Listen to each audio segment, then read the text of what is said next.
mi az, hogy munka? Munka? A munka, labor laboris, masculinum, az egyszikűek rendjébe, pardon, az ízelt lábúak, illetve a munka, gyermekem, a munka mindennek a teremtője. A munka, az a munka.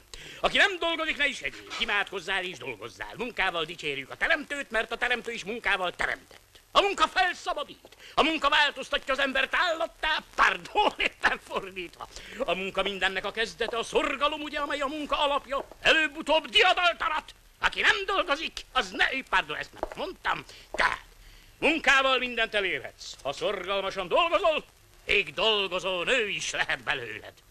Tehát akarsz dolgozni, kislányom? Akarok! Helyes, akkor csak dolgozz. És mivel az életben nem adnak semmit ingyen, munkádért cserében enni kapsz.